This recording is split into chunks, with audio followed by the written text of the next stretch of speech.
Inauguration day is almost here, folks. Good God, I can't even talk. The stake starts now.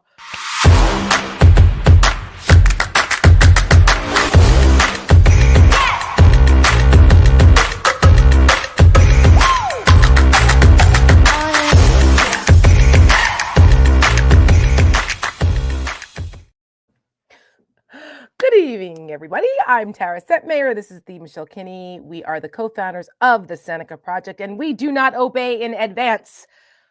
Welcome, everyone. There's been a lot going on, and we're 96 hours away from the inauguration of Donald Trump, which I think has traumatized a lot of us. And I don't know that a lot of Americans are ready for what's about to happen. Nope. I would agree.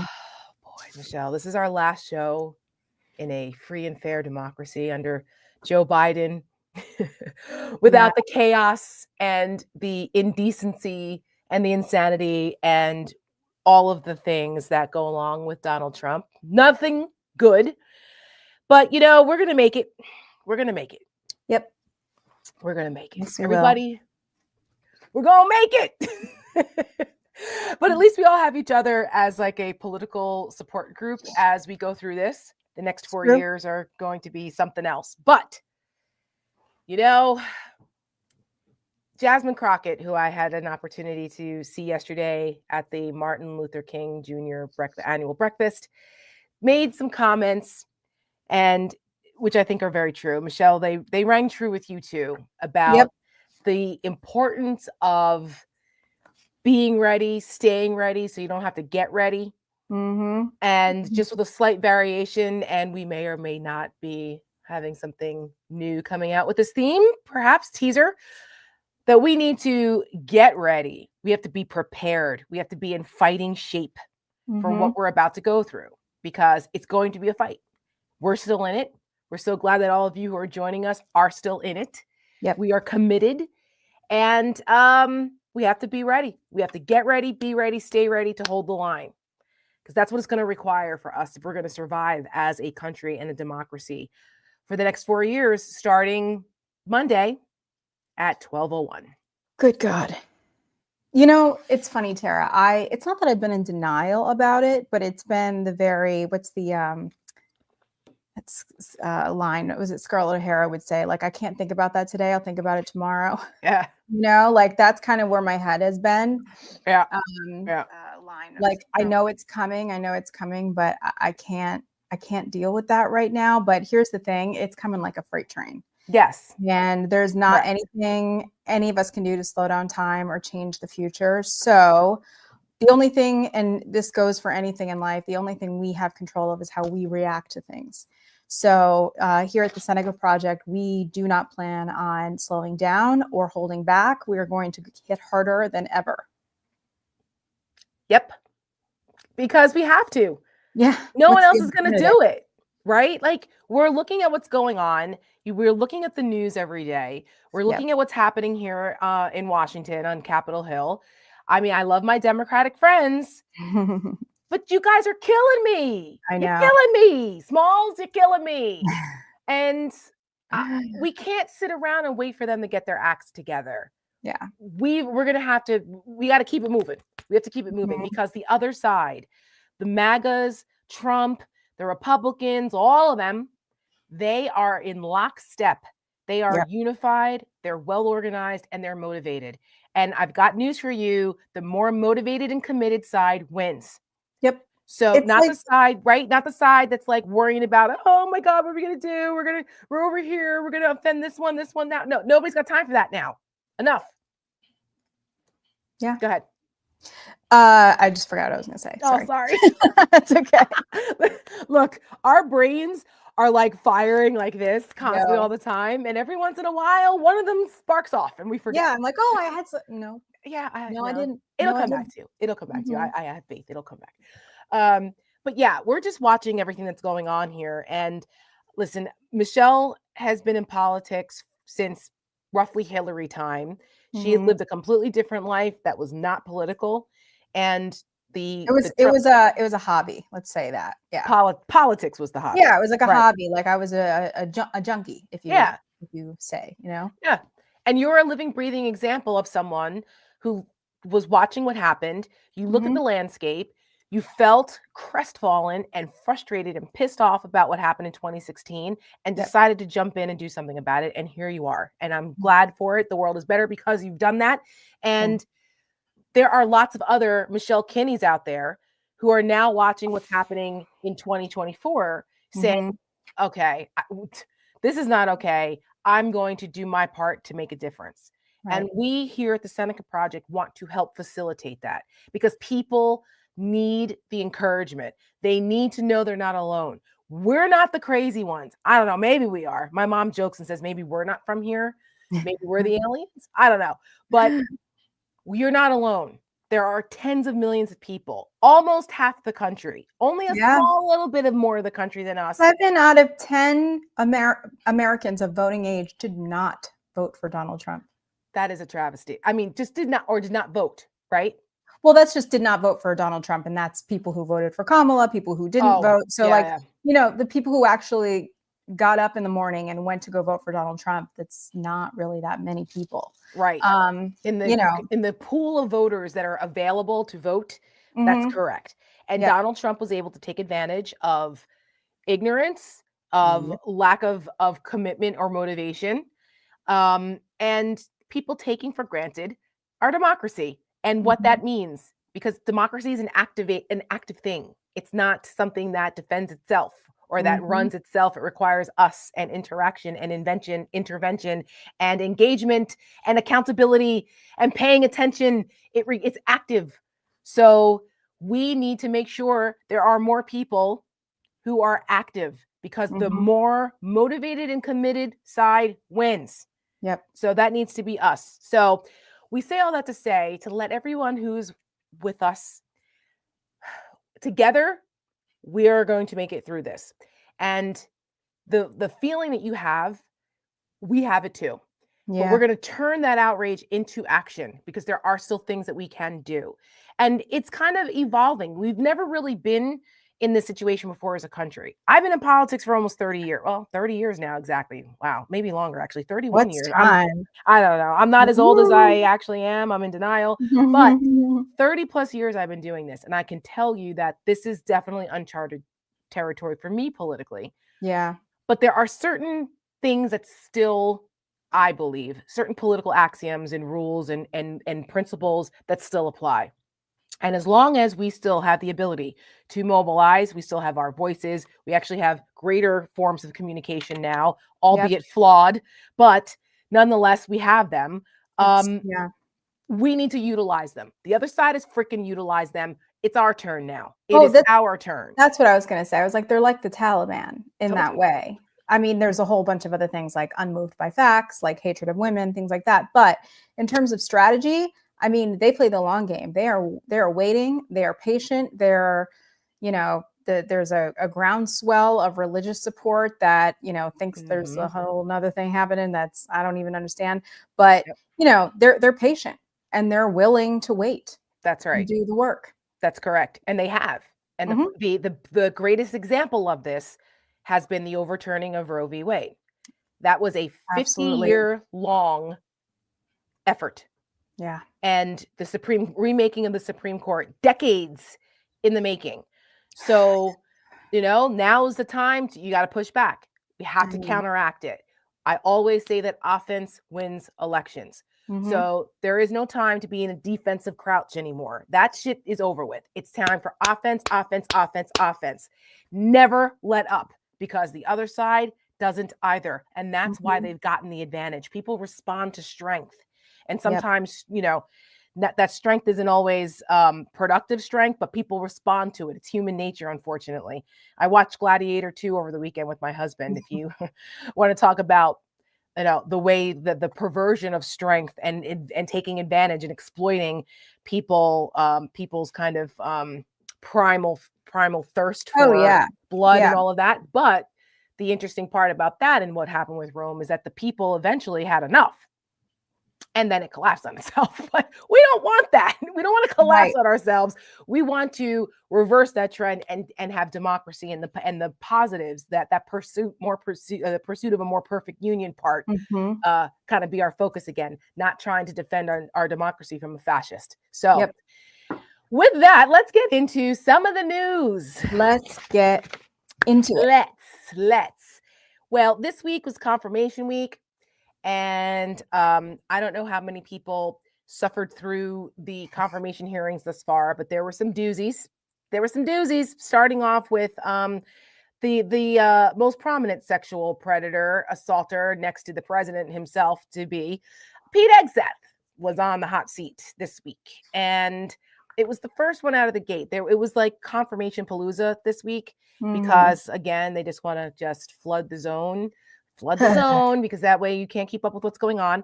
But Pete Hegseth went first, and I guess they figured they just ripped the Band-Aid off. Like I will crazy, say, crazy goes in the front. yeah, no kidding. We were wrong a month ago. We thought for So sure. wrong. I mean, again, but God forbid we think that there's some value for integrity these days, especially when it comes to the military and our national defense. But no, nothing is sacrosanct anymore. You know, and the thing that's funny, Tara, is that we sent out an email from the Seneca Project about Pete Hegseth and just, you know, how horrified we were about the whole thing and just how wholly unqualified he is and he's a predator and all these things. You know, we do get responses from people who I'm always kind of wondering, I'm like, how did you get on our list? Right. But I'm like, did you sign up for this? Right. But one gentleman wrote back, I mean, just all caps screaming at us, being like, what have you ever done? You've never served your country. I served for 4 years. Pete Hegseth is a patriot. And I'm like, yeah.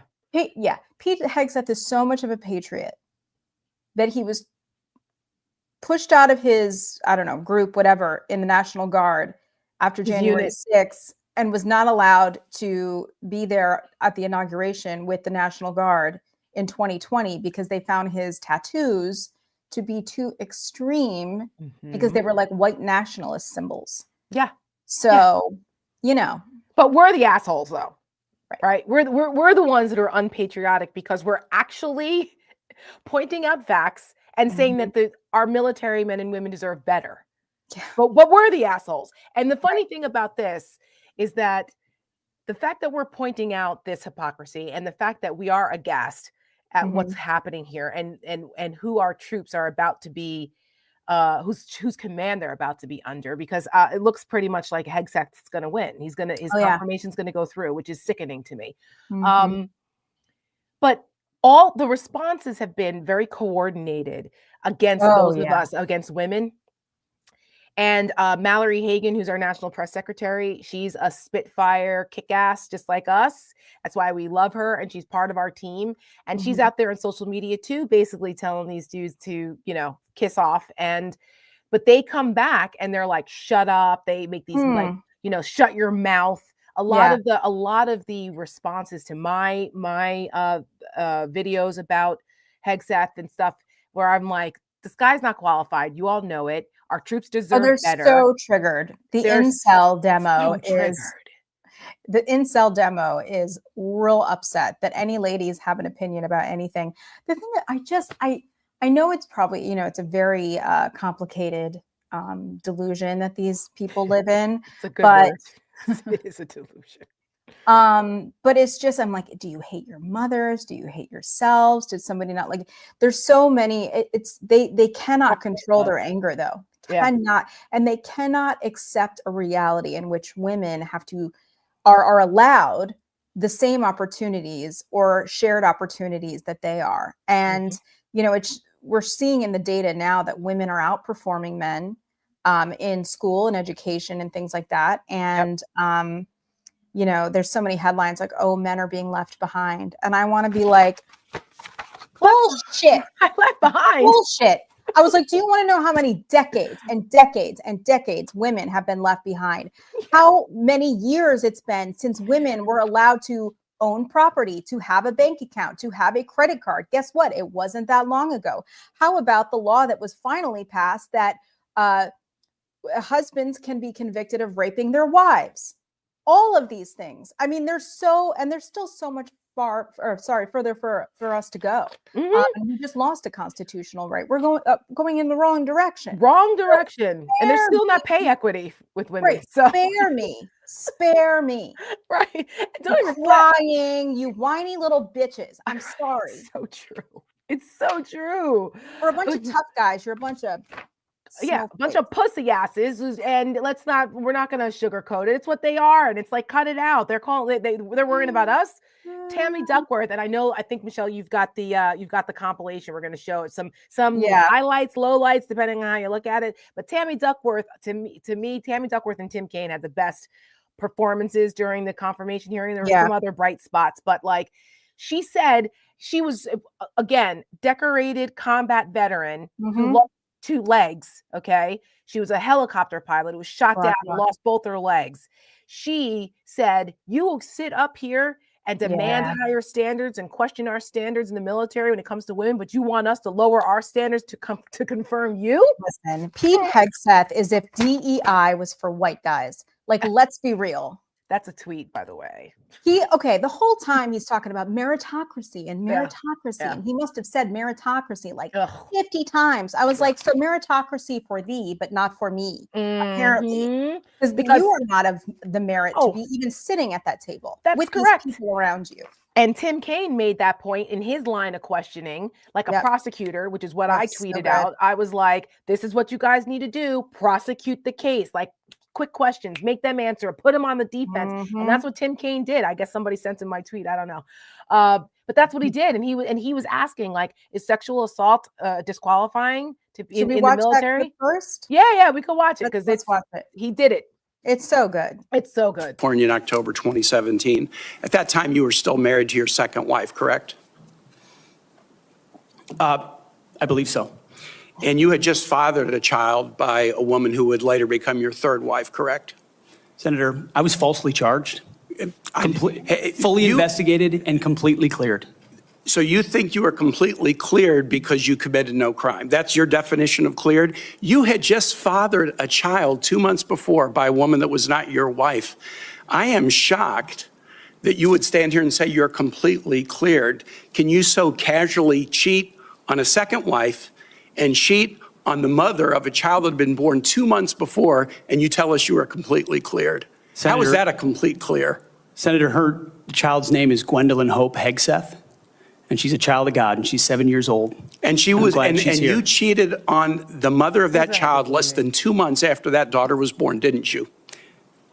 Those were false charges. Well, it was fully investigated, and I was completely cleared. And I am so grateful for the marriage I have to this amazing woman behind me. You've admitted that you had sex at that hotel in October 2017. You said it was consensual, isn't that correct? Anything? You've admitted that it was consensual, and you were still married, and you just had a child by another woman. Again, how do you explain your judgment? Completely false charges against me. You fully investigated, and I was completely cleared. You have admitted that you had sex while you were married to wife 2 after you just had fathered a child by wife 3. You've admitted that. Now, if it had been a sexual assault, that would be disqualifying to be Secretary of Defense, wouldn't it? It was a false claim then and a false claim now. If it had been a sexual assault, that would be disqualifying to be Secretary of Defense, wouldn't it? That was a false claim. So you talking about a hypothetical. So you can't tell me whether someone who has committed a sexual assault is disqualified from being Secretary of Defense?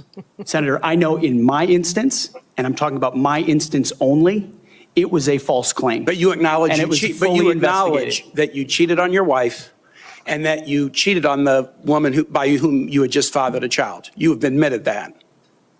I will allow your words to speak for themselves. You're not retracting that today. That's good. I assume that in each of your weddings, you've pledged to be faithful to your wife. You've taken an oath to do that, haven't you? This is just... Senator, as I've acknowledged to everyone in this committee, not a perfect person, not claiming to be. But no, I just asked a simple question. You've taken an oath, like you would take an oath to be Secretary of Defense in all of your weddings to be faithful to your wife. Is that correct? I have failed in things in my life, and thankfully I'm redeemed by my Lord and Savior, Jesus Christ. Sure. Okay, there, buddy. I mean, look, as a Christian, and if you're going to become like, I don't know, like the deacon in your Christian nationalist church, you can use that line over there. But not when you're about to be in charge of the most powerful army, the most powerful military force in the world, with 3 million plus people, and be in charge of the freaking nuclear codes. Like, no, absolutely not. And by the way, it was not an accident that two women were sitting behind him. And that woman that he pointed to, the one that kind of looked a little like me in her complexion, wasn't his wife. So that also made it look like he had an ethnic wife, which he did not have. So, or at least an ethnic friend. Yeah, whoever that was. I don't know who that was or how she got that. You know, maybe she got the short straw and had to sit there, or I don't know who that was or why. But everything is choreographed. So trust me. There was, you know, I was watching their faces very carefully, sitting behind him, and the other woman on the other side started to get a little uncomfortable with the line of questioning because it was all factual. And it made him look terrible. And I was saying this on Tuesday that's the line of questioning that every freaking Democrat should have had. And we know through some of our sources that the Democrats, that was an example of what to do. What not to do was what a couple of other people did, which was go on and on with soliloquies about this or that to try to get a moment and not let him, and not let him answer the questions. And then it was like disjointed about this or that and kind of jumping around instead of a continuing narrative, which is what they did during the January 6th impeachment hearings. They brought in TV producers to help produce that and put it together like a documentary. And that's that's what they should have done for this, because I've got news for you. That's what the Republicans do. They produce everything they do is like producing a show. We all know that that's Donald Trump's MO. So what they should have done was have every single person take either one section of Pete Hegseth's transgressions, because there are multiple, and do a full thing, grilling them. So people are like, oh my God, when you watch it like that, you're like, holy shit, this guy. And then one way after the other, and then read things into the record the way the Republicans did. See, they kept reading between every person. They would read something into the record that was positive about Pete Hegseth to try to counterbalance if he got knocked around. What our sources said was the Democrats, they didn't subpoena or talk to any of the victims of sexual assault or the people who worked for him. Yeah, I know. Or the people who worked for him at the veterans organizations where he completely screwed them up and bankrupted them and like took people out to strip clubs and was so drunk they had to carry him out. They didn't interview any of those people. Neither did the FBI. So why not? They had the power to subpoena. They could have. They could have, but they didn't. And I don't understand this, because I've got news for you. Republicans would have either paraded them all out there in a press conference before or after if they weren't allowed in committee, or if they didn't want to go on camera, they would have gotten written statements and they would have made dramatic readings and had freaking big poster boards of the quotes. That's what you do. Democrats, you've got to fight them. You cannot give them the benefit of the doubt and pussyfoot around stuff. Listen, Donald Trump brought the Bill Clinton's accusers and put them in the front row of that, which was like, I mean, oh my God. After Access Hollywood. He just got caught on tape talking about grabbing women's pussies. And what did he do? Tripled down and got Bill Clinton's accusers. I mean, there is no shame here. The old ways are out the window. But the difference is we are on the right side. Yes. You sleazy shit like that. There's a way to fight back without becoming what you despise or becoming what you stand against, right? Right. And I think that, you know, Tara talks about that a lot, especially coming from the Republican side. It's just a different way of fighting. And so that's why I was looking at this comment or question from Amanda. Other Never Trumpers, Never Trumper would be you, Tara, at the Bulwark don't agree with you guys, say Dems failed at these hearings, your response. So I guess what Tara just said would be your response, or would be her response, or our response, I guess, is that there were a couple people who did a really great job, but you know, collectively, right. So wait, let me understand this clearly.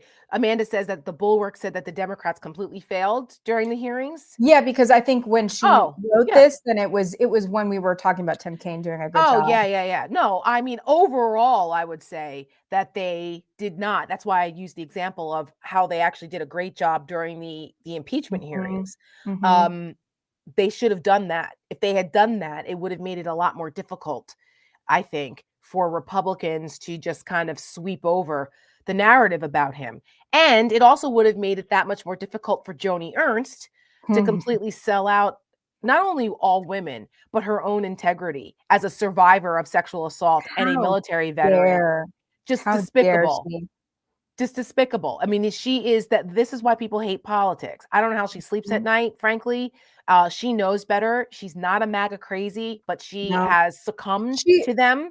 Yeah. Because she wants to save her own ass because they threatened to primary her in 2026. Bottom line. Period. I wish you nominated her. Honestly, I know that's like nominated her. That's right. Wishful thinking, but I don't like her. I don't agree with her, but she's qualified.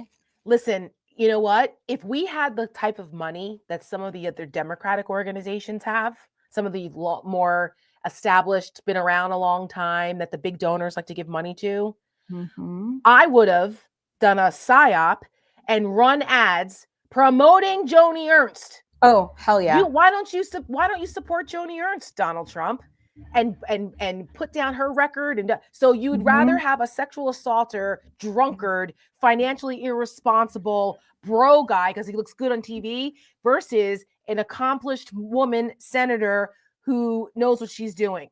That's what I would have done, and I would have run those ads in Iowa. Yep. But they don't think like that. They don't think like that. Because people are stuck in their old ways. But anyway, I mean, listen, as long as let people keep supporting us, the word's going to spread. We've only been around for 6 months, folks. It's true. It's true. So we have a lot of great ideas and unfortunately, a lot of growth potential. Yes, a lot of growth potential and not always all the resources to do all the things we want to do. But, I have faith we're going to get there. And, I feel some really good momentum in the air. And now is our moment. Now is everybody's moment, quite frankly. I mean, I think to bring up what we were talking about in the beginning of the show is America is going to wake up on Monday at 12:01 and go, oh shit, what have we done? Yes. And to that point, I want to talk just briefly, and we can come back to Pete Hegseth because there's some more Pete Hegseth stuff that I really want to talk about. Oh my gosh.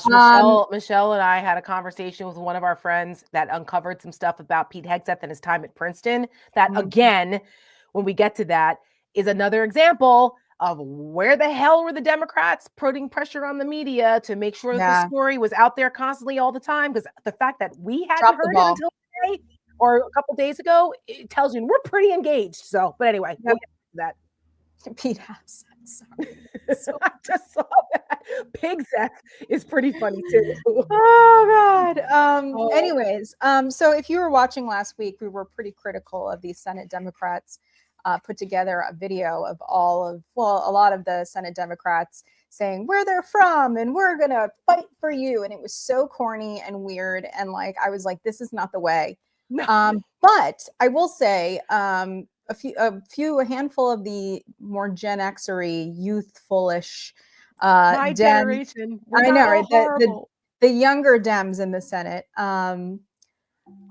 they have put out a video. They put it out on Instagram today, and I was like, I sent it to Tara and our other friend, and I was like, guys, this is really good, because even last year I noticed, because these guys are friends, they're all buddies with each other. Yeah. I noticed they do videos sometimes, they're sitting on a couch, but it's kind of awkward and they're kind of staring at each other going, hello, what do you think about this? But this was so relaxed and cool, and I was like, they're wearing sneakers and swearing, and I'm like, yeah. So anyways, let me just show you guys. Which is what we said, right? Is that not what we said last week? Go roll the tape. That's what we said they should have done with that other stupid video, but this was so much more organic and natural and normal. And normal. Kind of funny, but in a way that's not haha funny. It's just it's cathartic, because you're like, oh my God, they get it. They understand. And the big part of their message is these people are ripping you off. You voted for them to lower your egg prices and, to make life better and more affordable. What they're doing though, is they're trying to cut money out of the budget in order to give tax breaks to the billionaires, which, by the way, disproportionately fill the cabinet. So where's that storyline? Again, Democrats, where's the storyline? News, the news media. Why isn't it mentioned every time somebody's on television that Donald Trump, Mr. I'm going to lower the price of eggs, has nominated more billionaires to his cabinet than any other president ever, the man of the people? Why? Yep. I don't. Anyway, go ahead. Continue. Yep. So anyways, I'd love to just play this video for you. I think it's great, and this is what to do. More of this. Yes. More of this. Please. To focus on how they're going to find this money. And they're going to find this money by cutting things that matter to regular I'm folks. climbing in bed last week, and you text me the list that was one of their members saying the quiet part out loud. And I wish I could say the quiet part of what you texted me along with this. This is blanking bonkers. We are going to pay for tax cuts. We can't say here?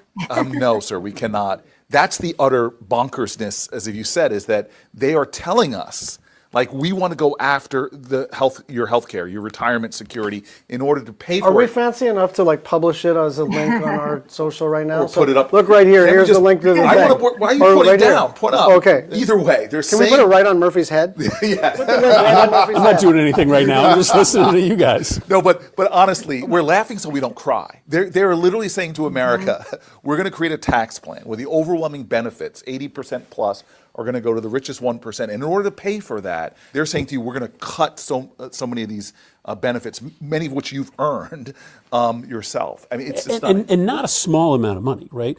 So what they're talking about is $2 trillion or more of cuts to Medicare, healthcare for seniors, right, Medicaid, healthcare for poor kids, and the Affordable Care Act, healthcare for 20 million Americans. $2 trillion, like, I get it, like, nobody really knows what that means, right? That's a ton of money. You take $2 trillion out of the ACA, Medicaid, and Medicare, you're literally talking about people being kicked out of nursing homes. Right. You're talking about really poor, sick kids not getting surgeries, not getting doctor's appointments.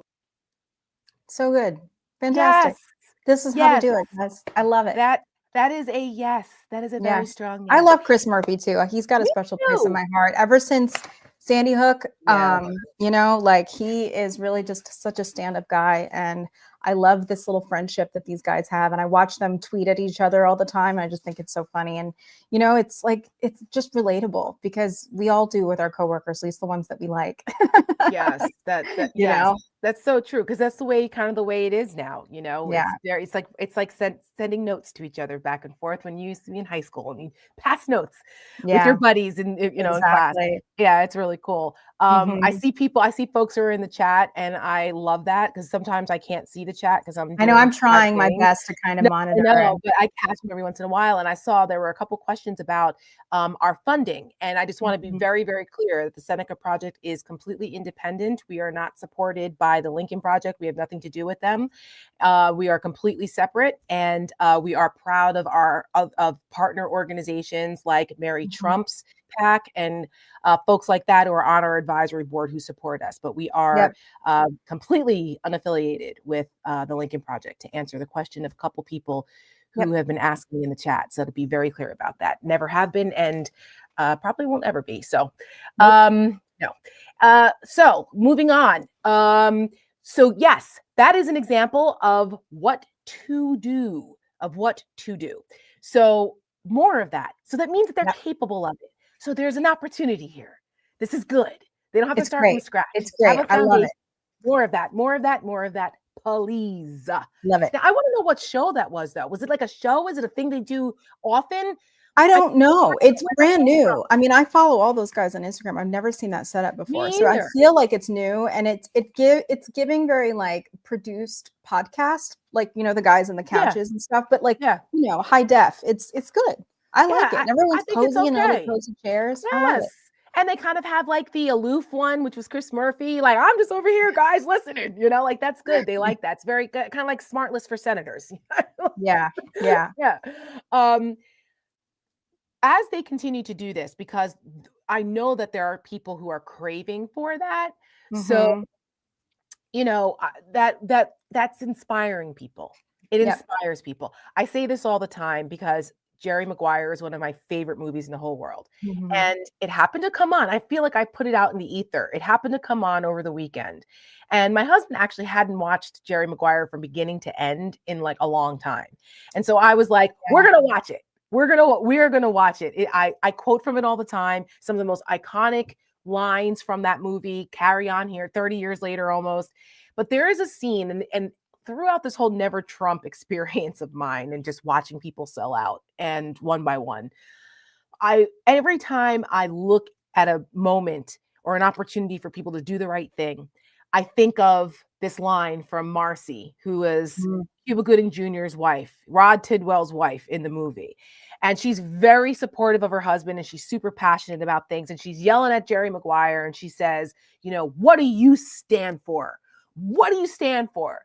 And there's an exchange between her and Renee Zellweger's character. And she's like, how about a little character and integrity in a time where I don't know what to tell my son, right? I think of that moment in that movie, in the moment we're in politically all the time. What do you stand for? And I think that's the question that people need to ask themselves every single day. And that's the question that we should be throwing out at politicians and elected officials who are making these decisions. Because they what do you stand for? You stand for this or you stand for that? That's the question that everyone should ask themselves and of their lawmakers, of the people who are in power. And if you think that what they stand for is not aligned with you, then make your voice heard and do something about it. Yeah, that's what we're doing. That's what we're here for. That's what our political system is designed to do in its current form. And the other side, they want to make it more difficult to be held accountable. It's all about accountability, right? Yeah, this is why they want to keep us sicker and poorer and less engaged and with bad information. Yep. You know, that there's data that's showing it's like the states and the districts that we're getting, the people that live there that are getting the least amount of information or the most amount of disinformation voted for Donald Trump. And in the places that we're getting good information and good data voted for Kamala Harris. So, that kind of tells us everything, right? It does. So that means, like, I know a lot of people are frustrated. It's like, well, what can we do? And some of the more traditional things that we used to do, you should be like, call your congressman. Like, you're like, well, what difference does that make? It actually does make a difference. It does. Because every person does their part. Next thing you know, 1,000 people called their congressman. And even if you live in a red district, you may not live in a red state. Call your senator. Or your governors. Listen, I called Chuck Schumer. I was like, Right, you said you were going to. Yeah. It matters. It matters. It matters. It matters. And there's some little staffer taking a tally, making a list. That is 100% true. That's what moves them. Because if they see that there's a movement, they see that people are engaged, and they're like, holy shit, those people they might vote too. Because then, right? And then that's how they answer to you. So, and so a billionaire like Elon Musk can get involved all he wants, but they can't change votes. They can only influence them. Yeah. And so you either have to resist the bullshit and be like, no, and think for yourself, and you do what you do and get others to do it too. That's how it starts. I quoted Robert Kennedy, the original, not the son, the father. OG. Yes, the OG. Who Senator Barbara Boxer pointed this out in a tweet recently, and we love her and we're so grateful for being a part of the Seneca Project. Her experience, her wisdom, her energy, everything. She's just amazing. Such a good person. Yes, and praying for California still because it's still ongoing out there. That's tragedy. But she quoted Robert Kennedy, where he said that tiny ripples of hope create a current that can take down mountains of opposition. That is so true. It's the tiny ripples of hope that collectively can create a current. And it's that current that can take down a mountain of oppression. That's what the civil rights movement was. That's what the suffragist movement was about. Anytime major change has happened when there have been injustices in this country, right? It's abolition. The long arc. That's right. Abolitionists. The long arc of justice, right? The long arc of history bends toward justice. To quote Martin Luther King, whose birthday was yesterday, whose commemoration is coming up on Monday. Those all come from what we've seen in history. It works.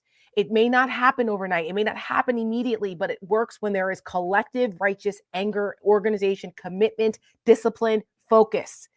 So that's what people need to remember. When you feel like you don't know what to do, if you feel like throwing your hands up, no. Because imagine if the abolitionists, the suffragists, and the civil rights movement folks did that.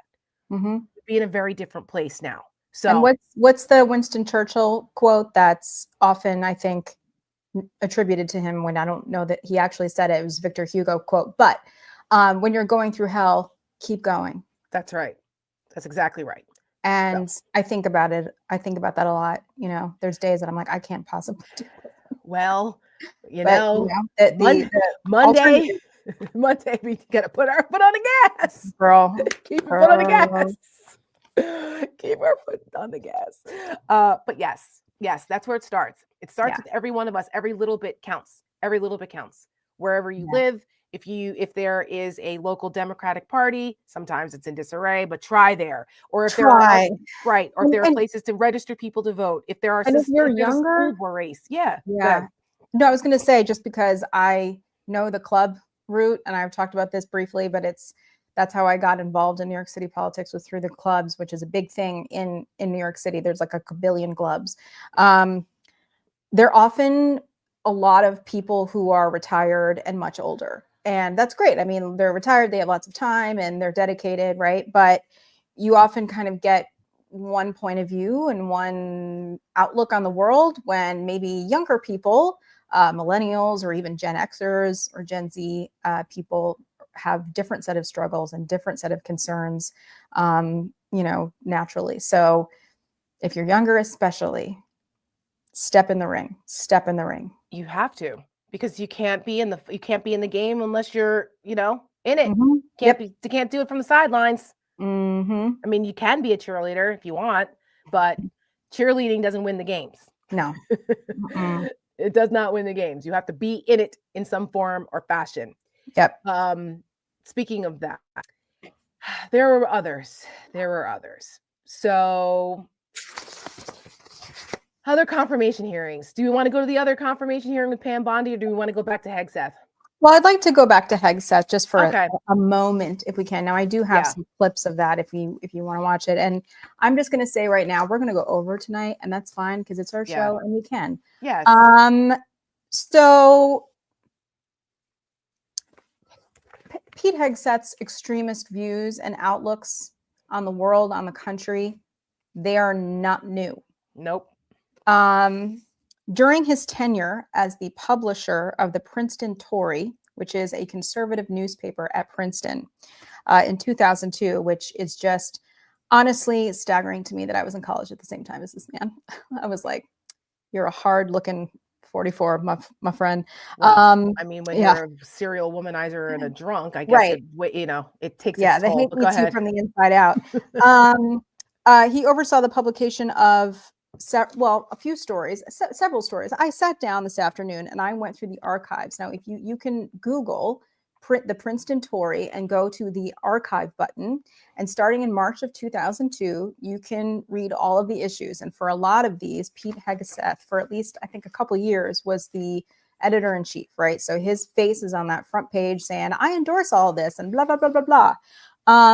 There were a couple things that he did. Let me just find here. Where is it? Here it is. So this is in September of 2002. This is the cover. It was the 1-year anniversary of 9/11, hence the Statue of Liberty on the front here. But you see the picture of him here and some notes from the publisher and the editor. And then there's this story called Confessions of an Ex-Freshman, the good, the bad, the ugly. This is so outrageous. So the author of this story, I don't have my glasses on, John Andrews, class of 05, is talking to the incoming freshman class of 06 about his year as a freshman and the things he saw, the things that he learned. It's a 2-page story. You can go find it. But let's look at this little excerpt, shall we?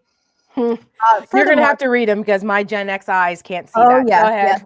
Yeah. Furthermore, the leadership's will to indoctrinate is demonstrated by such fiascos as the aforementioned Reflections on Diversity, and also Sex on a Saturday Night.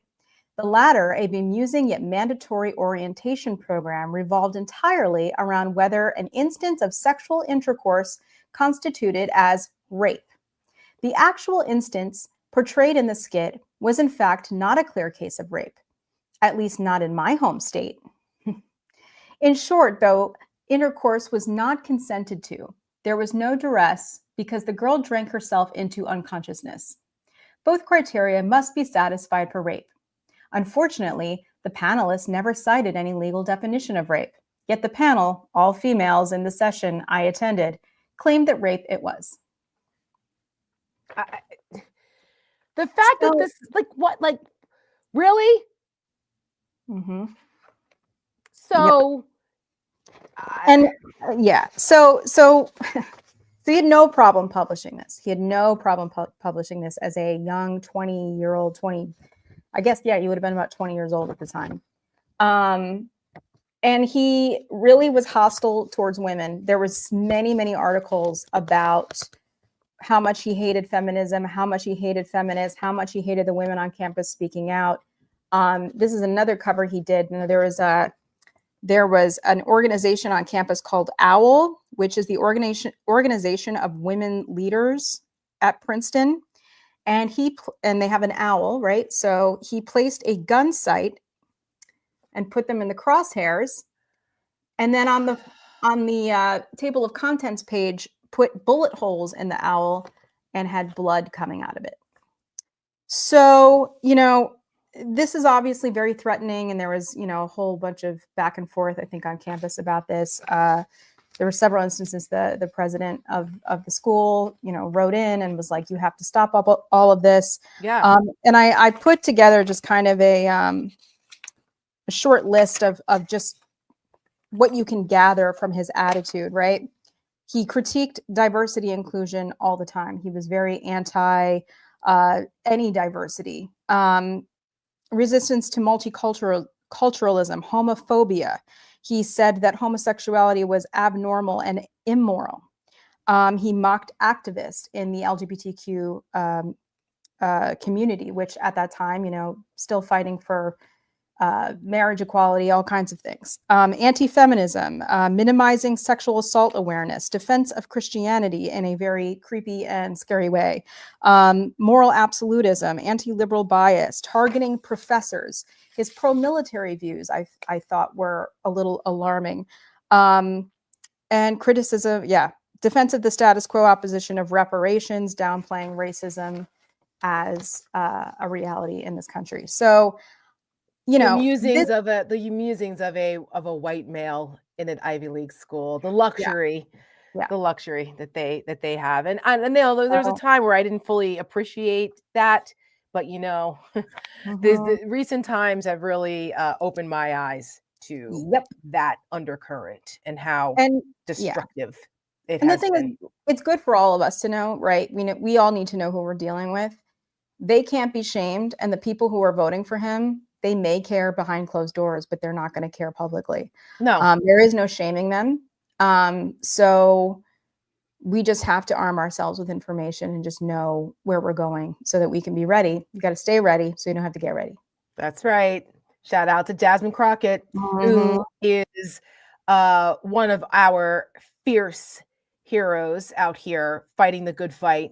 And this week, if you want to go from, you know, people like her are the ones that trigger the mediocre white dudes and the white women who can't hold a candle to her. And I don't know what's going on with Nancy Mace. I don't know what happened to her, but she has completely lost her fucking mind. And I mean, lost her mind in a matter of 2 years, because she was still somewhat sane about 2 years ago. And I don't know what happened to her in the last 2 years. It's remarkable. She's bonkers. Like, it's not even like a Elise Stefanik situation where she just made a calculated. Yeah, you can see the wheels going. Like, yes, I'm ultra MAGA. Yeah, whatever. You know, like no. Nancy Mace is like, she didn't get the lead in the musical, and it shows. You know what I mean? Yes. I mean, let me show Let me show this clip of a back and forth between her and Jasmine Crockett on the floor. Well, I just really are struggling. Sorry. What's that? Okay, just before we show that clip, I just need to give the context real fast. Yep. So yesterday at the Martin Luther King Jr. annual breakfast where I was, and it was like all the civil rights leaders and like the head of the Congressional Black Caucus and certain people get awards. Martin Luther King III was there, Martin Luther King's son and his wife. All those people were there. So it was like the epicenter of Black power and civil rights and all that stuff. So Jasmine was one of the awardees. And so this is the day after this incident. And she explains, and we posted this on our YouTube. So if you guys if you want to watch her whole speech on this, please do, because it was really good. And she gives me a shout out and I love her, but it's worth listening to. But she explains that the context for this conversation in the committee hearing was that she was asking for a subcommittee on civil rights because Republicans are trying to take away DEI and they're trying to roll back all of these rights and things. And all she was saying is, can we have a subcommittee on this? And she tells the story. Bare bones. That's it. Like just a committee so they could talk about it. And she tells the story about how recently she was on a flight with Lyndon Johnson's daughter and how she talked about what her dad did the day that they signed the civil rights bill. And how her father had notorious, beautiful handwriting, but the signature on that bill was almost illegible because he kept taking the signing pen and giving it to different people, which is a routine thing to do. And there's big historic legislation. Usually the people who worked on it or like the interest groups behind it, they're there in the Oval Office with the president. When they sign, they get a pen. So it's part of the historic nature of signing the bill into law. But he went up to the Capitol Hill to do it instead of the Oval Office. Lyndon Johnson did, because it was so momentous. And his daughter asked him, why did you do that? And he said, because the people who did this know that it probably will cost them their careers. And this may be the last time that they serve in this Congress, because it was so controversial.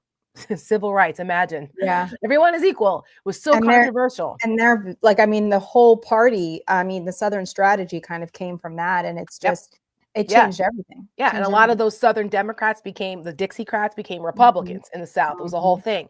So she said that Lyndon Johnson's daughter said that the first person he gave the pen to was the Republican opposition leader.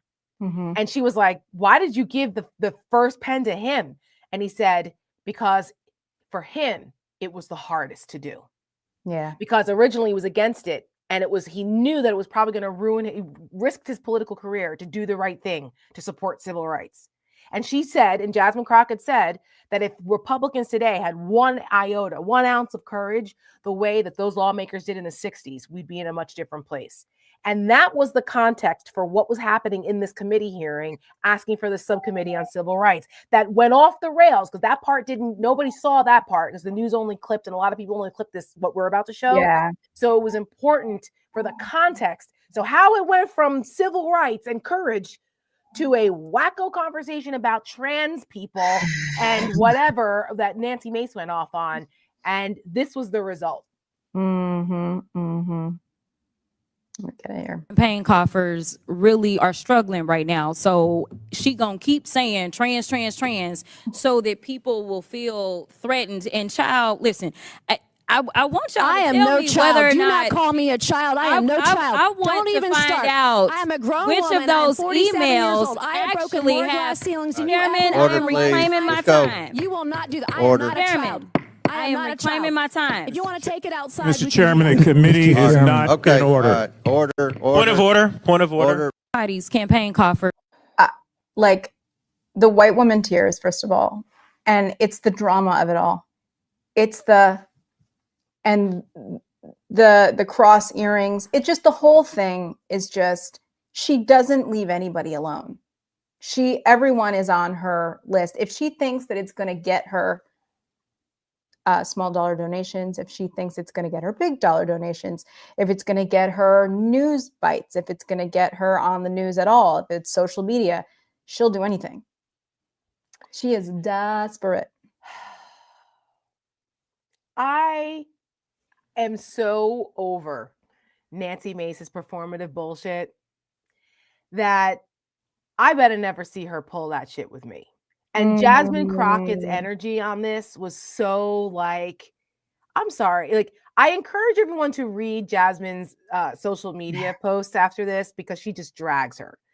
But she, first of all, wants no part of Jasmine Crockett.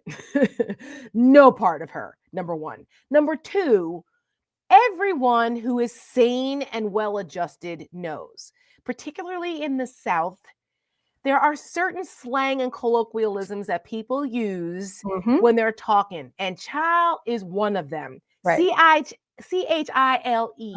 Right. Okay, child. Did anybody watch The Jeffersons? Did anybody ever watch, like Give Me a Break? Did anybody ever watch anything that had Black folks in the South and very colloquial? Even white folks say it sometimes too. It's a very Southern thing.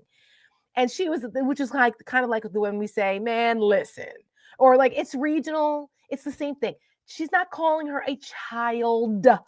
Okay, it's just a colloquialism. And for Nancy Mace to flip out like that, Nancy Mace is from South Carolina, so I'm sure some of the Black folks that it's white woman tears. Yes, she knows exactly.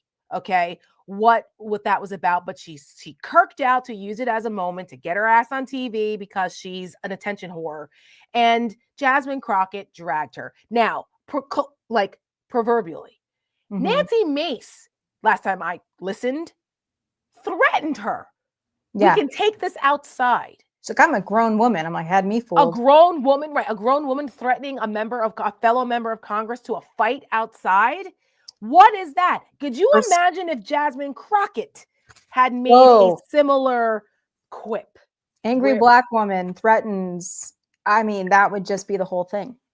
It's ridiculous. The shit that Nancy Mace gets away with because she is who she is and she looks like how she looks is outrageous. Outrageous. So kudos to Congresswoman Jasmine Crockett for remaining vigilant and keeping it classy despite the trash that she has to deal with every day. I know.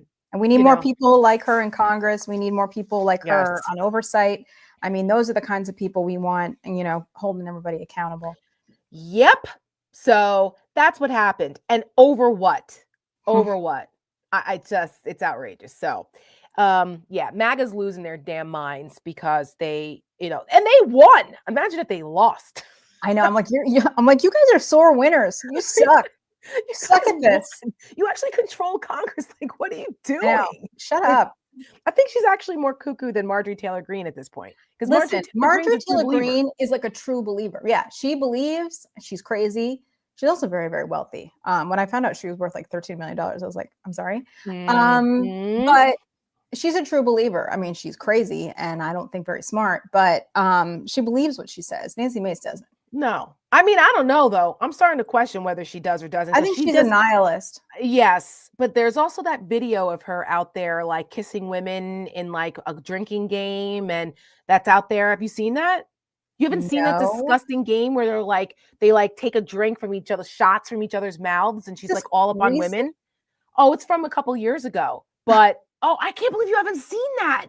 I mean, I'm chronically online and I missed that. So. Oh, my God. So I think there's something repressed going on there with her because it's always the people who are the loudest and most like unhinged about something that are usually hiding something. So I don't know, but I've encountered many people like this in my life and I would concur. Yes, we all have. And so, so I'm just going, that's all I'm going to say about that. Just going to leave that there. Yeah. Speaking of some other unhinged things going on, I mentioned that the wildfires are still tragically going on out there in California. Yep. And so many people have lost so much. It's heartbreaking. It's just like there's really no words. We still do have up some of the a link on our website. You can also use your phone and click on the QR code, and there's a list of reputable organizations to help people recover out there. And Donald Trump and Democrats are literally talking about conditional aid for California. Again. Listen, there are states like Louisiana, Alabama, in the Panhandle that are experiencing severe weather events that need aid. from time to time, especially lately in the last decade. It's only going to get worse. They rank last in education and first in maternal mortality rates. There's not a lot to be proud of there in terms of that kind of stuff. Can you imagine if Democrats put those kinds of, get your shit together, like start educating your people, fix your textbooks. Yeah. Give health care to women, undo your abortion laws. Yeah. Or else. Can you imagine? Right. I know. Oh, I know. And yet, where's the outrage? There needs to be outrage. How dare they? And it's not like Trump hadn't done it before. He did this before.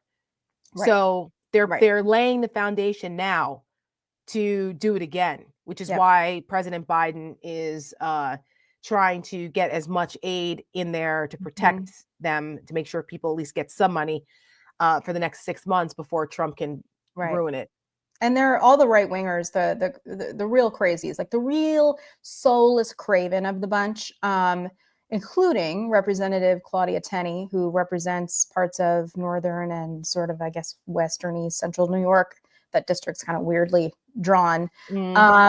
She was on Fox News with Byron Donalds talking about this. Oh God, that guy.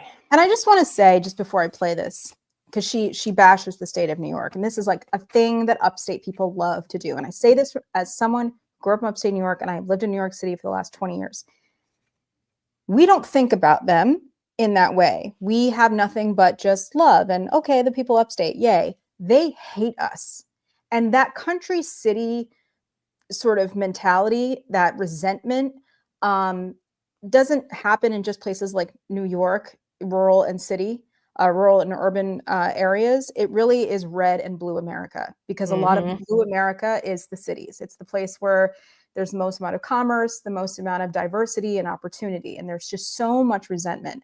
And right now they are weaponizing that towards the state of California.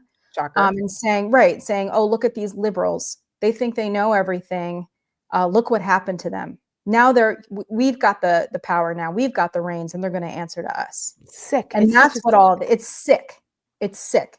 So here's a clip of Claudia Tenney on Fox with Larry Kudlow. Insist on some changes in the policies of California? Start with you, Claudia. Absolutely. Look at my state. We should be doing the same thing with the state of New York with the absurd, catastrophic policies they've put in place. California is a disaster. Those same people weren't concerned about the people in North Carolina or the people in Florida who we've tried to help. So it's really important, though, and they caused this problem. We have the same problem in New York, Larry, by the way. We aren't cleaning out the thatch. We are not taking care of our forests the way they should be managed, where we're in the human environment, and they may have the same problem routinely in California. These people were obstructionists. They also, by the way, tried to cap insurance under, I think it was Proposition 103. Guess what that did? It chased insurers out of the state, so many of these people don't even have fire insurance. We have to have a competitive marketplace. We have to get back to a merit-based system. We have to get back to free markets. None of that is happening in states like California and New York. We have Marxist regimes and people that are interested. Okay, enough. People who say Marxist, I don't even think they know what it means. No, they don't. And it's just more like hate. Here's the people to hate. And I mean, they're talking about the insurance crisis that's going on in states like Florida too. I mean, yes. But she's not. Right. But see, that's the thing. They pick and choose. They cherry pick their outrage, because where is that same energy for what's happening in Florida that's been run by Republicans now for 20 years? And it's a crisis. Oh, it's Florida. Bad. We used to my family lived in Florida for 20 years in the Keys. And there's the getting flood insurance there was a whole thing. Like, it was pricing people out to where people actually had to move out of the state because they couldn't afford their flood insurance anymore. So where was that outrage with all the people that didn't have flood insurance or couldn't afford it? And all the federal government came in to bail people out in Florida when a couple hurricanes went through there. But although, you didn't see Biden or anybody say, well, you guys better stop banning books and terrorizing gay people, or else we're not going to give flood insurance or help out your people in Florida. Like, cut the shit. Stop harassing the drag queens and we'll give you hurricane relief. Right. Or how about stop banning books about Black history? Right. Like, or sending Gestapo election people to intimidate people from voting. Like, stop. So but where's the pushback? There's a lot. It's hard to keep up with it all, but there needs to be pushback. And because this they is get weird. away with this. So Democrats didn't cause the fucking fires in California. I used to work for a congressman from California. I'm very familiar with fire season. I'm very familiar with the Santa Ana winds. I'm also very familiar with the forest service and some of like the deforestation controversies and what they should or shouldn't do, and the tension with environmentalists. There is some legitimacy to some of those policies. However, that didn't cause a drought for 6 months. Okay? That had nothing to do with it. That has nothing to do with what happens when 100-mile-an-hour Santa Ana winds kick up in the winter and the embers get sent miles and miles. That has nothing to do with it. And fire departments and the water supply to fight the fires are staffed and prepared to fight one big fire, not like a Manhattan-sized fire. Blaze. Like it looked like a nuclear bomb went off. So, like there's a time and place to look at maybe where there could have been some different things, moving forward. But when it's at this level, it's catastrophic. Yeah. Okay. So cut it out. Winds too. Like, oh my God. It's just, cut it. And for that amount of time, that hurricane level winds and a drought, it was a perfect storm of very bad. So, the weaponization of a natural disaster for political expediency is gross. And it's just a microcosm of how awful these people are. And let me just tell you about the great people of Los Angeles. I think a lot of people, the rich people, yes, there are a lot of wealthy people in Los Angeles. There's a lot of wealthy people everywhere. The vast majority of people in Los Angeles are working class. A lot of them work in the entertainment and film industry, from everywhere from craft services to crew to assistants. I mean, it takes a village, it takes a large city to do the kind of work that these people do. And the vast majority of them are union members and they are working class. And that includes the community of Altadena, which was a predominantly Black community that was one of the only communities in this country that was not redlined, which means Black people were allowed to buy homes in a way that they weren't allowed to in other parts of the country, like Long Island and things like that. But I'm not sure people fully appreciate or understand what redlining is. Do you want to explain it, or do you want me to explain it? I mean, I'm not really prepared to explain. I know what it means. I'm sure I'll get tongue-tied, but I will say that if the Adam Ruins Everything, the guy on online, and he's got the TV show that he talks about things, explains things in a way that disappoints us all.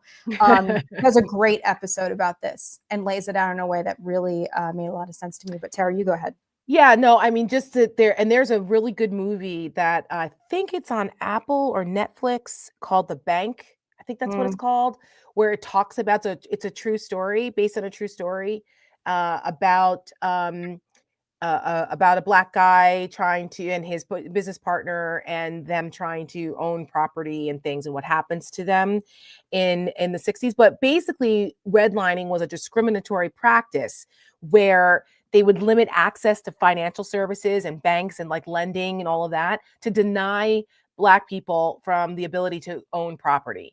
And they would redline certain districts to drop their property values or things like that, and to make it more difficult so Black folks could not own anything. Right. That's what redlining was. They would literally into more urban areas. That's right. They would literally like redline on the maps. Yeah. And so this was a common practice in America for a long time, which contributes to the reason why there is such a gap in wealth between Black and white folks in this country. That when people say, well, why is that? And blah, blah, blah, because this is the institutional racism that so many people want to deny. It's a fact in the history of our country. It is a stain on our country, and we need to acknowledge it.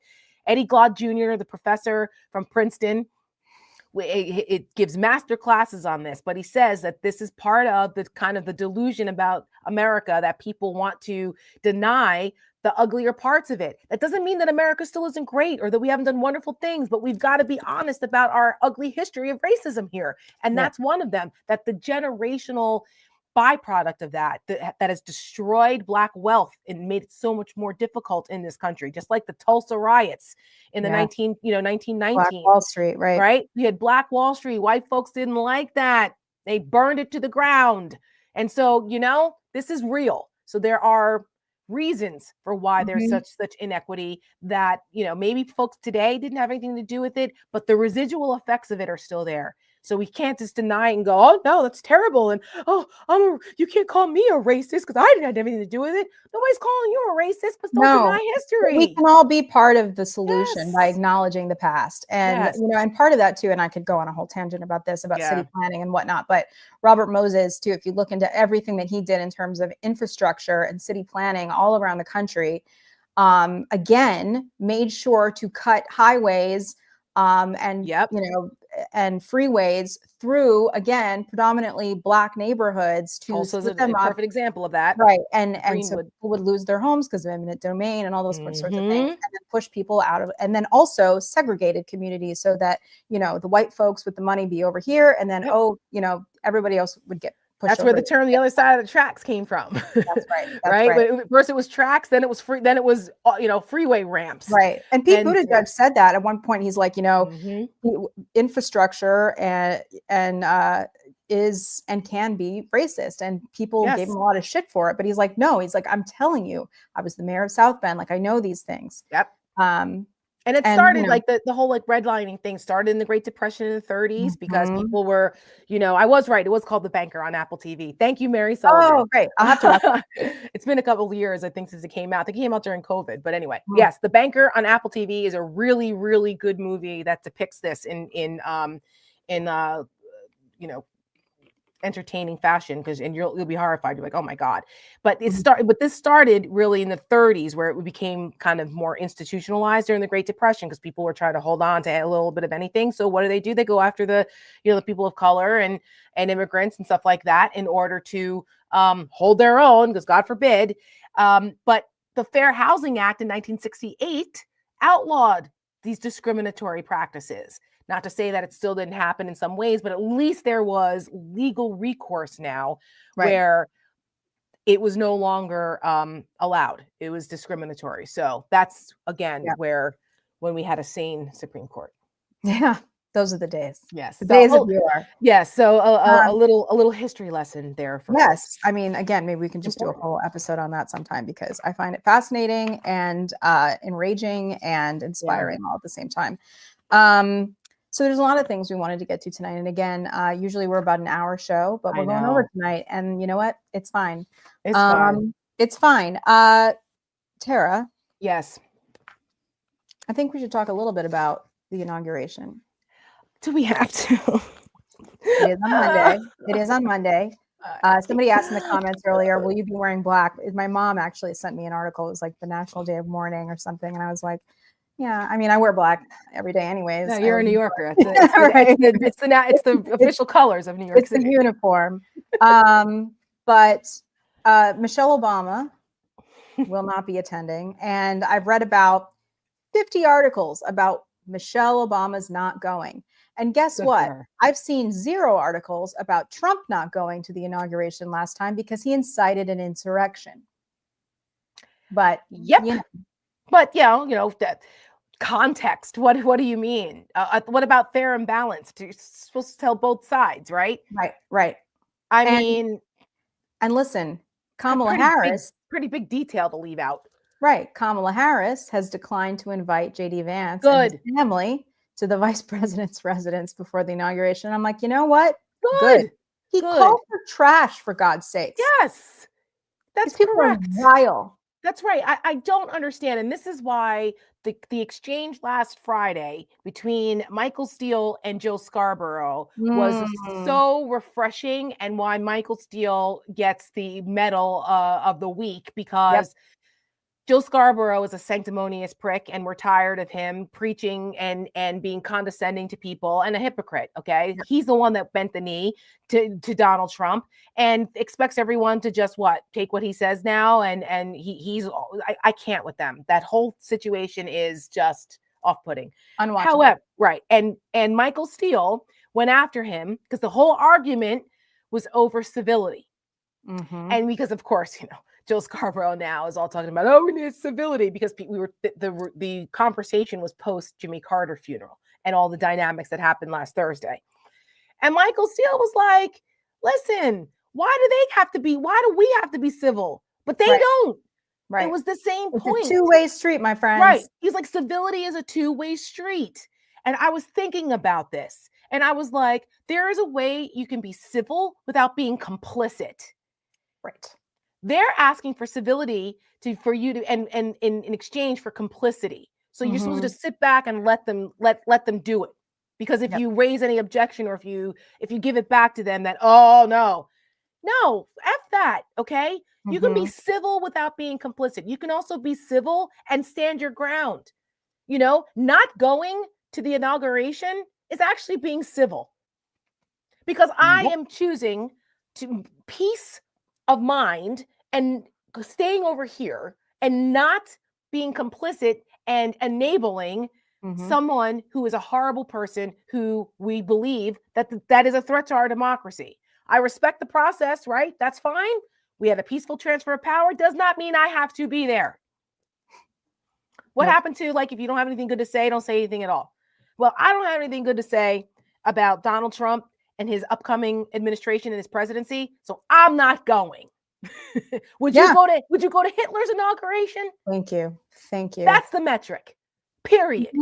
So kudos to Michelle Obama for saying, F that. I'm not going to the funeral and sitting next to that trash, and I'm not going to the inauguration either.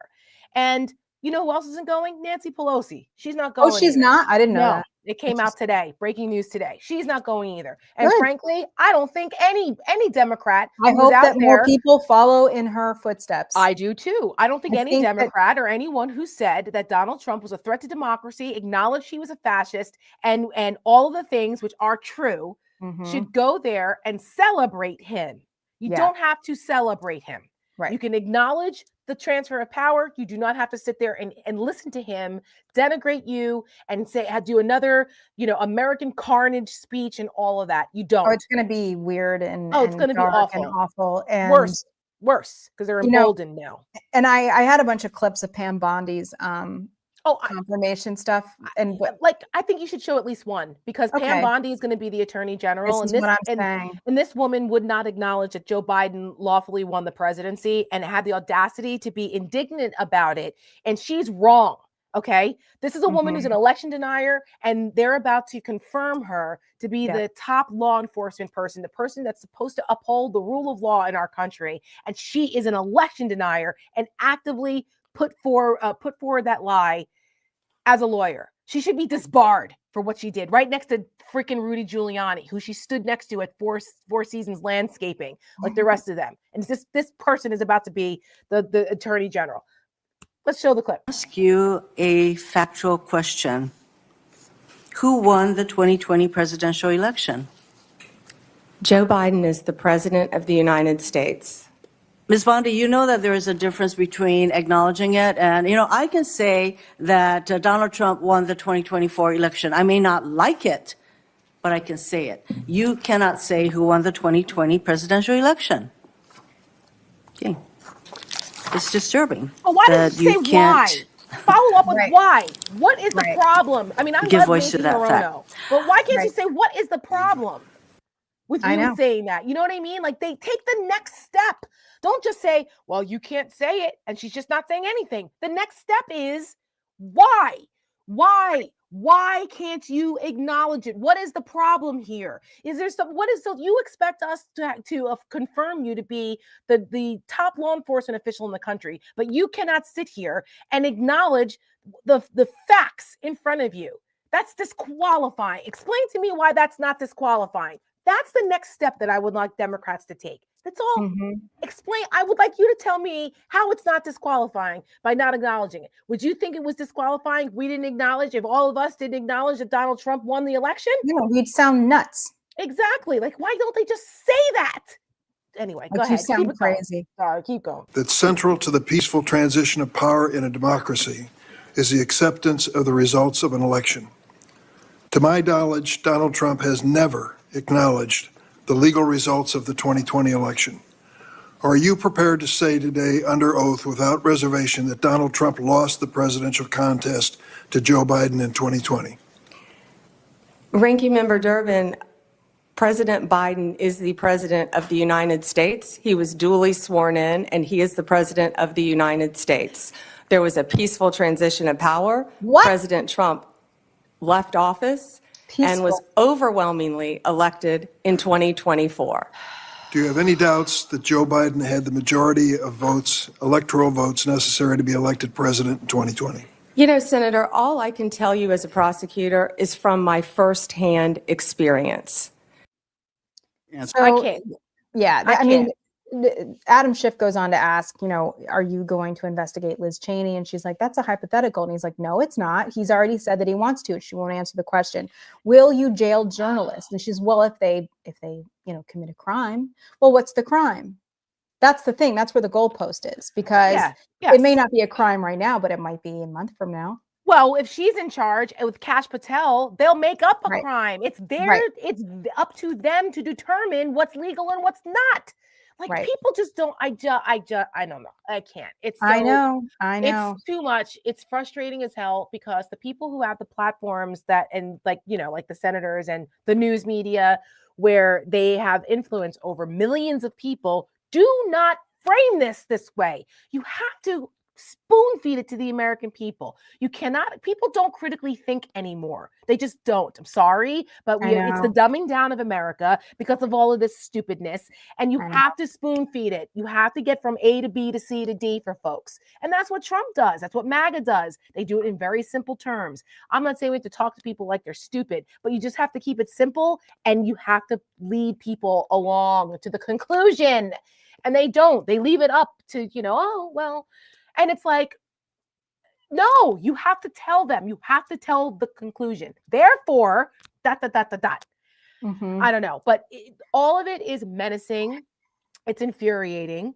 But this is what we're going to have to endure. And it's legit. We are the resistance. We've got, here you go. Another one. Carrie Underwood. Okay. Please, Michelle, tell me that you uploaded your... I did. Yes! So Carrie Underwood is singing at the Trump inauguration. Now, apparently... She's so canceled for me. Well, she is. But apparently, she's always been terrible, and I didn't know this. But I guess she's always been terrible. But she is, and there's a whole bunch of other people, including the Village people. So I mean, again, cognitive dissonance. Well, seriously, also, you people. The Village people is all new people except for one, and there's only one original member. Yes, and he's the one who wrote it. He's the one who wrote the songs. Yeah, and like, I saw him. He's like the motorcycle guy, the policeman, right. I The think. cowboy, Randy Jones, actually used to come to some of my shows. He's a lovely man. He would never. Do you know what I'm saying? He would never. Is he still alive? I think so. Last I heard. I haven't seen him in a long time, but the original members of the Village people who were actually like part of the original songs, they should stand and say, we are horrified by this. Really? What are they? Like, are you serious? Donald Trump and MAGA wants to strip their rights from them. They want to take away marriage equality. They use, you know, false transphobic types of attacks to win the election, and they're gonna go and proudly do their YMCA song. What the fuck know, and is they're like, wrong with no, these we're people? not a gay group, and this song's not about gay stuff. And I'm like, YMCA quite literally is. It's quite literally. They say young man. Like, I know. I love the Village people for that reason. I mean, it's fabulous. It's invasion of the body snatchers people. I know. I mean, like cognitive dissonance is a hell of a drug. Relevance and being back in the spotlight again, it's a sickness that they would rather sell themselves out. And like, what this is like if they decided to. Are they going to, okay. So like the YMCA dance while people are being mass deported out to concentration camps? Probably. Are they going to volunteer to be the fucking anthem for that too? Probably. And same thing with Carrie Underwood. She's another one. How dare she? I'm never singing her karaoke again. She sucks. And listen, I had to come at it from my world. And I remember when she did the Sound of Music on the Sound of Music live on NBC. And I remember thinking like, that's a shitty casting. I don't understand that. Right, because I'm like, you have Audra McDonald, she was amazing. Laura Benanti, amazing. Christian Borle, fantastic. I was like, all these Broadway people are amazing. And I was like, and Carrie then they cast her, and I'm like, she can't act, she can't dance, and she can sing, but like, but not not those that songs. role, not that role. I mean, No. she just belted the whole score, and I'm like, anyways. So, no, okay, just before you roll your brilliant video on this, I am a Julie Andrews super fan. I'm obsessed with Mary Poppins. I'm obsessed with Julie Andrews, like obsessed. Okay, I skip around Disney World as a grown-ass woman singing A Spoonful of Sugar and get excited when I see the Mary Poppins character at Disney World. Grown-ass woman. I carved Mary Poppins pumpkins and put Spoonful of Sugar music to it in the background for Halloween one year. My mom took me to see Mary Poppins on Broadway when I was like 40.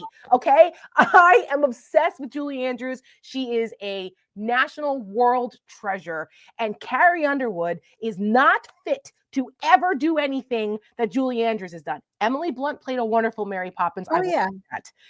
Carrie Underwood with the twang? No. Okay. No. And Michelle, who has a degree in fine arts from Syracuse and can sing her ass off, had something to say about Carrie Underwood. Please. I wouldn't have been this mean if she hadn't have done this. I just want to say when that. it's true. So, Carrie Underwood is going to sing at the inauguration next week for Donald Trump. Admittedly, don't really know that much about her, other than American Idol. She sings country music, and she was in that terrible, really bad 2013 Sound of Music Live on NBC. I have a BFA in musical theater, so maybe I was a little bit more invested in the Sound of Music production than most people. She was bad, and the singing was a little bit twangy for 1940s Austria, but I digress. And I guess just knowing what I know now, I have to wonder if she was so extraordinarily bad as Maria, was secretly deep down, if she was rooting for the Germans. I'm just wondering. Just asking for a friend.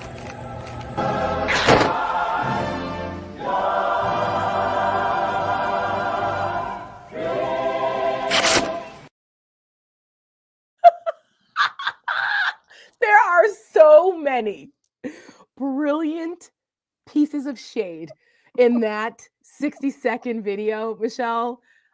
Bravo, bravissimi, bravo. When I saw Alex Borstein put the hands, I was like, okay, it's all right. I told you, when you said you were going to do it, you were like worried. You were like so worried. They're like, have I gone too far? I was like, no, this is brilliant. People are going to love this. And it's true.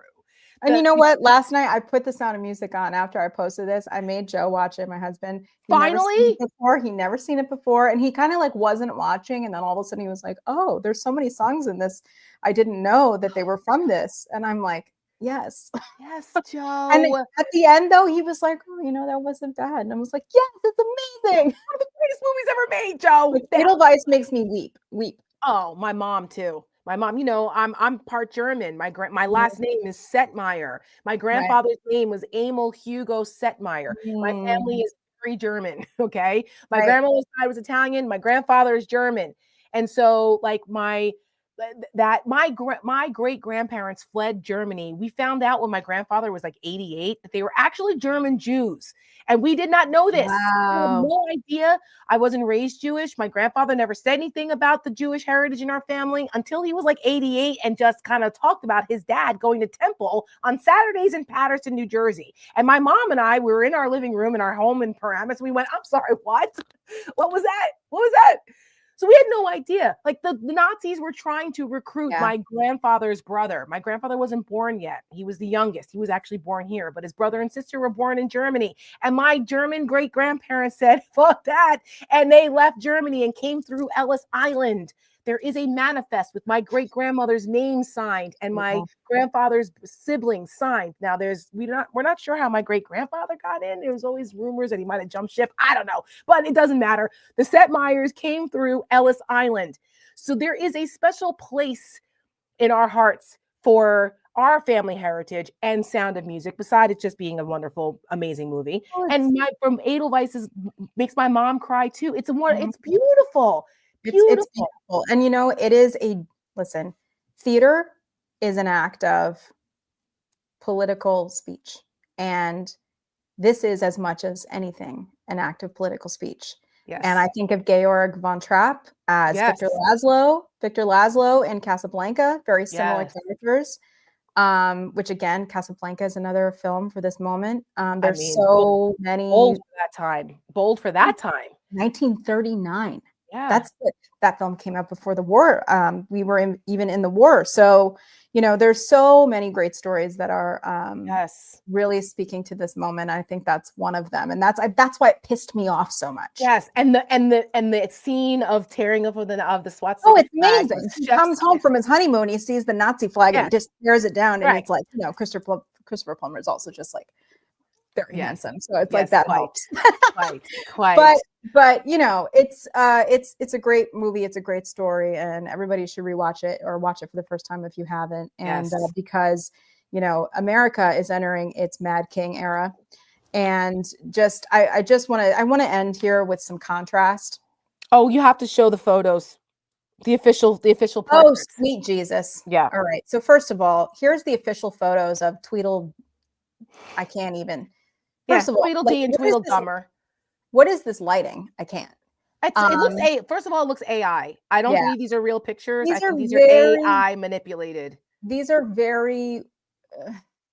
It's weird lighting and it's weirdly photoshopped. I'm trying to understand what's going on here. That is like his mugshot reenactment, but this gets me creeped out even more than that. So look at his eyes.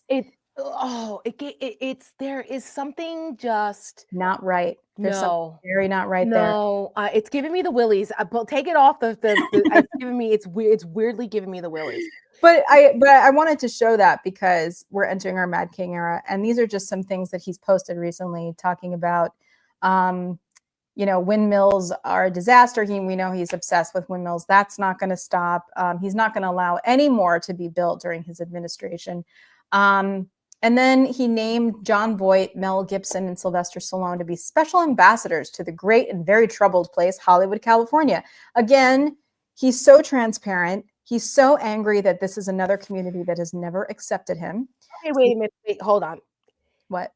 He said that John Voight, Mel Gibson, and Sylvester Stallone are going to be special ambassadors and a special envoy to California. Hollywood. America. You don't appoint envoys to things in domestically. That's for foreign affairs, you fucking moron. I know. I can't. Go ahead. So these three very talented people will be my eyes and ears. This is giving like very Red Scare, but okay. And I will get done what they suggest. It will again be like the United States of America itself, the golden age of Hollywood. Okay. But then he goes on. Are they going to bring the fashion back? Because frankly, the golden age of Hollywood and fashion. The only thing that was good was the fashion. Quite frankly. Was the fashion. It was and the tap dancing and Gene Kelly. Yes. That's literally it. Yes. He said that he wants to form a part of the government called the ERS, the External Revenue Service. Stephen Colbert actually asked Janet Yellen about that last night. He's like, have you heard about the ERS and why didn't you come up with an idea that's stupid? She laughed. He also complained about Seth Meyers. Listen, we laugh, but we also got the Space Force. We laughed at that too. Go ahead. I know. He goes after Seth Meyers because Seth Meyers obviously is a late night person who makes fun of him, and he vaguely, but not really vaguely, threatens Comcast because of, you know, he's on NBC. And then the next post I wanted to share just briefly is talking about the incoming Trump administration has hired over 1,000 people for the United States government. This is part of Project 2025. These are the people that they have been training to fill the roles of people who are not deemed loyal to Donald Trump. And that's why this. Can you go back a second? I didn't read that whole tweet. I'm like listening, but reading at the same time. Yeah. He says that people who worked with or endorsed by Americans for no prosperity, headed by the Charles Koch, dumb as a rock, John Bolton, bird brain, Nikki Haley, Mike Pence, disloyal warmongers, Dick Cheney, and his psycho daughter, Liz Mitt Romney, Paul Ryan, General question Mark Milley. What, he's questioning whether Mark Milley is a general. James Mattis, Mark Jesper, and any of the other people suffering from Trump derangement syndrome, may commonly known as TDS, thank you for your attention to this matter. This guy is a lunatic. No, it's like very 7th grade. It's 7th grade, but with nuclear weapons. And thank you for your attention to this matter. This is always how he ends things. He's so weird. I'm sorry. I didn't mean to. Go ahead. No, but I mean, like, that's what I wanted to point out that the Trump team, this is next thing we have up if you're listening. By the way, you can listen to The Stakes wherever you get your podcast. Yes, Trump team is questioning civil servants at National Security Council about commitment to his agenda. So they're asking, did you vote for Donald Trump? Are you loyal to Donald Trump? So this is, I mean, again, McCarthyism. It's 1950s Red Scare. Yes, right. This is not, this is all part of what they've been planning, and no one should be surprised by any of this. But, we just want to prove to people that this is happening. Yes. And the last thing, and I wanted to contrast that with the great Joe Biden, who gave his farewell speech last night. It was a very lovely speech. Yes.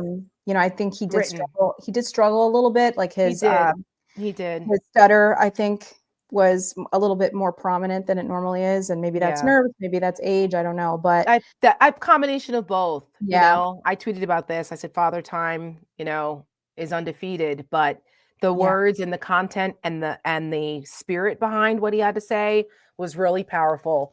And I'm grateful for Joe Biden and his decency and leadership during a time of absolute chaos and horror in this country that he pulled us out of. And I hope the history books are kinder to him than the American electorate was in 2024. And I just want to point out that usually the farewell addresses are kind of like, I did all these things, yay, goodbye everyone, thank you. This was different. This had a different tone that echoed Dwight D. Eisenhower in 1961. You'll see why here in a second. Farewell address tonight. I want to warn the country of some things that give me great concern. That's why my farewell address tonight. Sorry. That's why my farewell address tonight. My bad. I want to warn the country of some things that give me great concern. And this is a dangerous and that's a dangerous concentration of power in the hands of a very few ultra-wealthy people. And the dangerous consequences if their abuse of power is left unchecked. Today, an oligarchy is taking shape in America of extreme wealth, power, and influence that literally threatens our entire democracy, our basic rights and freedoms, and a fair shot for everyone to get ahead. We see the consequences all across America, and we've seen it before, more than a century ago. But the American people stood up to the robber barons back then and busted the trusts. They didn't punish the wealthy. Just made the wealthy play by the rules everybody else had to. His farewell address, President Eisenhower spoke of the dangers of the military-industrial complex. He warned us then about, and I quote, the potential for the disastrous rise of misplaced power, end of quote.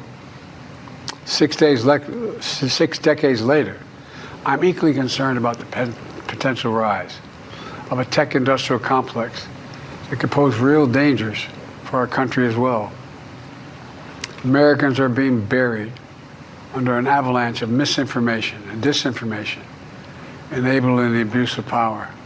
The free press is crumbling. Editors are disappearing. Social media is giving up on fact-checking. The truth is smothered by lies told for power and for profit.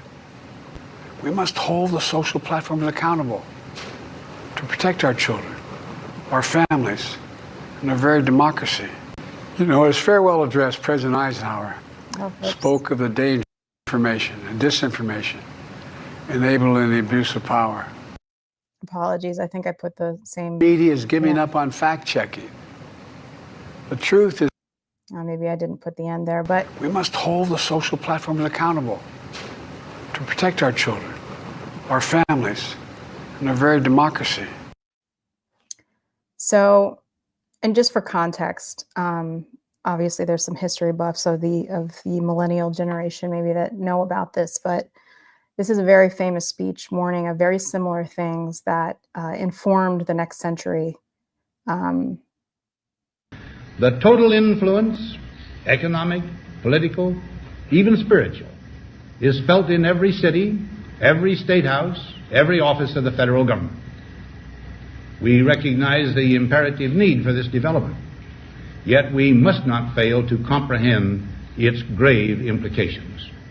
Our toil, resources, and livelihood are all involved. So is the very structure of our society. In the councils of government, we must guard against the acquisition of unwarranted influence, whether sought or unsought, by the military-industrial complex. The potential for the disastrous rise of misplaced power exists and will persist. We must never let the weight of this combination endanger our liberties or democratic processes. We should take nothing for granted. Only an alert and knowledgeable citizenry can compel the proper meshing of the huge industrial and military machinery of defense with our peaceful methods and goals, so that security and liberty may prosper together. So with that, kudos, Michelle, for pointing out that history and that historical reference, because that's what the news media should be doing, and they didn't. Instead of going on and on about, letting jerk-offs like Scott Jennings tear Joe Biden apart for, aging or misspeaking or, his stumble, and saying how terrible, he had nothing good to say about the speech. You know what? Stop. But you want us to be civil, They should have, that CNN should have had people there who understood the historical significance and the contrasts and the similarities, because past is prologue, folks. And, it's important. Context matters. And Joe Biden, like I said, I just hope that the history books treat him better than the political opportunists and the knee-jerk reaction of a lot of Americans who claim the price of eggs was worth installing a fascist. So now it's up to us to defend our democracy from this. And we have to do it together. And I think we should end on do not obey. Yep. Because that's exactly what we have to do. We will not obey in advance, despite what other people are doing, but it is up to us. We're the tiny ripples that are going to create that current. Amen. We'll see you guys next week. We're all going to get through this. We're all going to get through this. We're going to get Thanks through for this. sticking around, everybody. And like and subscribe on our YouTube. Find us wherever you listen to your podcasts, and we will see you next week. Yes. Jeff Bezos, Sam Altman, and Mark Zuckerberg pledging $1 million donations to the Trump inauguration fund. The ABC settlement for $15 million. The Los Angeles Times will soon be adding Scott Jennings to their editorial board after the owner is now calling for more conservative voices. Joe and I went to Mar-a-Lago to meet personally with President-elect Trump. John Fetterman saying he's a hard yes for Republican Congresswoman Elise Stefanik, posting on Truth Social that he wants Donald Trump to get a pardon. If there is a way to work with Doge or Elon Musk, I'm going to do that. This could be a constructive undertaking that ought to be embraced. Senator Bernie Sanders saying Elon Musk is right. Some Democrats telling ABC News their plan to defeat Republicans in the 2026 midterms is to play nice for now.